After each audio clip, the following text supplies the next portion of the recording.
একটিমাত্র আমলে সারা জীবনের জন্য কবরের আযাব মাফ। মৃত্যুর পরেও কবরের ছোঁয়া পৌঁছাতে থাকবে। আসসালামু আলাইকুম ওয়া রাহমাতুল্লাহি ওয়া বারাকাতুহু। প্রিয় শ্রোতা, আশা করি আল্লাহর অশেষ রহমতে সকলেই ভালো আছেন। আমরা প্রত্যেকেই এই পৃথিবীতে কয়েকদিনের জন্য অতিথি হয়ে এসেছি এবং একটি নির্ধারিত সময়ে যখন আমাদের আয়ু ফুরিয়ে যাবে তখন আমাদেরকে পুনরায় এই পৃথিবী ত্যাগ করে চলে যেতে হবে।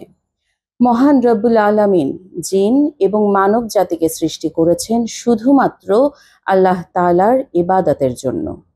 আল্লাহ তাআলা পবিত্র কুরআন দিয়েছেন আমাদের জন্য আইনস্বরূপ। কুরআনে আল্লাহ তাআলা বলে দিয়েছেন একজন মুসলমানকে কিভাবে জীবনযাপন করতে হবে, আর সে অনুযায়ী যদি একজন মুসলমান চলতে পারে তবে অবশ্যই আখিরাতে সে জান্নাত লাভ করবে। কিন্তু শয়তানের প্ররোচনায় পড়ে আমরা আল্লাহর অবাধ্য হয়ে থাকি। আমরা নিজেদের নফসকে নিয়ন্ত্রণ করতে পারি না, যার ফলে শয়তানের ধোঁকায় পড়ে আমরা অনেক অশ্লীল কর্মকাণ্ড করতে থাকি, যার ফলে আমাদের গুনাহের খাতা ভর্তি হতে থাকে। আমাদের প্রিয় নবী হযরত মুহাম্মদ সাল্লাল্লাহু আলাইহি ওয়াসাল্লাম আমাদেরকে এমন কিছু আমল শিখিয়ে গেছেন যে আমলগুলো করার মাধ্যমে আমরা গুনাহ করার পরও আল্লাহর কাছে ক্ষমা পেতে পারি এবং সওয়াব পেতে পারি। এমন একটি আমল রয়েছে যে আমলটি করার পরে একজন মুসলমান মৃত্যুর পরেও কবরে শান্তিতে থাকতে পারবে। মৃত্যুর পরেও তার কবরের অগণিত সওয়াব পৌঁছাতেই থাকবে। মৃত্যুর পরেই সেই ব্যক্তি কোনো না কোনো আমল না করে মৃত্যুর পরেই সেই ব্যক্তি কোনো আমল না করে কবরে সওয়াব পেতে থাকবে এবং শান্তিতে কবরে শায়িত থাকবে। এই আমলটি আমাদের প্রিয় নবী হযরত মুহাম্মদ সাল্লাল্লাহু আলাইহি ওয়াসাল্লাম আমাদেরকে শিখিয়ে গেছেন। এটি সহিহ হাদিস দ্বারা প্রমাণিত।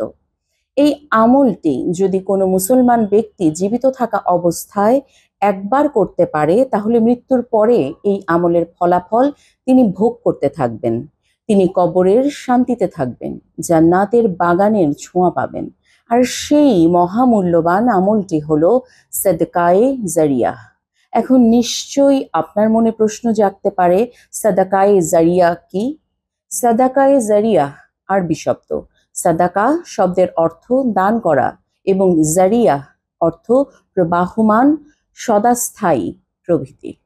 সাদাকায়ে জারিয়া হলো এমন দান যার কার্যকারিতা কখনো শেষ হবে না এবং তা কিয়ামত পর্যন্ত অব্যাহত থাকবে। অর্থাৎ এই পৃথিবী যতদিন থাকবে ততদিন পর্যন্ত কবরে শুয়ে শুয়ে সাদাকাকারী ব্যক্তি এর সওয়াব পেতেই থাকবে। সাদাকায়ে জারিয়া সম্পর্কে হাদিস শরীফে অনেক গুরুত্বারোপ করা হয়েছে। হযরত আবু হুরায়রা রাদিয়াল্লাহু তাআলা আনহু থেকে বর্ণিত, প্রিয় নবী সাল্লাল্লাহু আলাইহি ওয়াসাল্লাম ইরশাদ করেছেন, মানুষ যখন মৃত্যুবরণ করে তখন তার আমলের দরজা বন্ধ হয়ে যায়। শুধু তিনটি আমল জারি থাকে: এক, সাদাকায়ে জারিয়া; দুই, উপকারী জ্ঞান; এবং তিন, নেককার সন্তান যে দোয়া করবে। বুখারী ও মুসলিম শরীফ। সাদাকায়ে জারিয়া কি? মহান আল্লাহ তাআলা এবং তার প্রিয় হাবিবের সন্তুষ্টি অর্জনের জন্য মসজিদ ও মাদ্রাসা নির্মাণ, এতিমখানা তৈরি, গরিব ছাত্রদের বৃত্তি প্রদানের ব্যবস্থা, রাস্তাঘাট ও হাসপাতাল নির্মাণ, পুকুর খনন, নলকূপ বসানো, পাঠাগার ও সেতু নির্মাণ, বৃক্ষরোপণ, ইসলামী পুস্তক দান প্রভৃতিই হলো সাদাকায়ে জারিয়া। কোনো ব্যক্তি যদি সাদাকায়ে জারিয়ার নিয়তে একটি মসজিদ প্রতিষ্ঠা করে দেয় তাহলে মসজিদে যতদিন মানুষ নামাজ আদায় করবে, কুরআন হাদিসের আলোচনা করবে, জিকির আজকার এবং ওয়াজ মাহফিল করবে, ততদিন পর্যন্ত নির্মাণ ও সহায়তাকারী ব্যক্তি এবং অন্য মুসল্লিরা ও কুরআন হাদিস চর্চাকারীদের সমপরিমাণ সওয়াব কবরে বসেই পেতে থাকবে। আবার কেউ মাদ্রাসা করে দিলে মাদ্রাসায় যতদিন কুরআন, হাদিস ও অন্যান্য কিতাবাদি পড়ানো হবে ততদিন শিক্ষক ও শিক্ষার্থীদের এবং ওই মাদ্রাসা থেকে যত আলেম তৈরি হবে সবার সমপরিমাণ সওয়াব নির্মাণকারী, দানকারী এবং ভালো পরামর্শদাতার আমলনামায় যোগ হতে থাকবে। কেউ যদি একটি এতিমখানা প্রতিষ্ঠা করে দেয়, সেটিও সাদাকায়ে জারিয়া অন্তর্ভুক্ত হবে। পিতামাতাহীন এতিম সন্তানদের সুশিক্ষায় শিক্ষিত করে গড়ে তোলার জন্য এতিমখানা নির্মাণ। এই প্রতিষ্ঠান থেকে যত এতিম সন্তান লেখাপড়া করে বেরিয়ে যাবে এবং জ্ঞানের আলো অন্যের মাঝে বিলাতে থাকবে, ততদিন পর্যন্ত প্রতিষ্ঠাকারী সওয়াব লাভ করতে থাকবে। এছাড়া গরিব মেধাবী ছাত্রছাত্রীদের জন্য বৃত্তি প্রদানের ব্যবস্থা করে যাওয়া, যে অর্থে বহু গরিব ও অসহায় সন্তান লেখাপড়া করে যেতে পারে। আবার কেউ যদি একটি পাঠাগার করে দিতে পারে, এটিও আল্লাহর সন্তুষ্টির জন্য সাদাকায়ে জারিয়া হিসেবে বিবেচিত হবে। সমাজে বসবাসরত মানুষের মধ্যে ইসলামী শিক্ষার আলো ছড়িয়ে দিতে পাঠাগার প্রতিষ্ঠা করা। এই পাঠাগার থেকে একটি বই পড়ে কেউ যদি ভালো কাজে উদ্বুদ্ধ হয়, তাহলে তাদের সবার সমপরিমাণ সওয়াব প্রতিষ্ঠাকারী, সাহায্যকারী কবরে বসে পেতে থাকবে।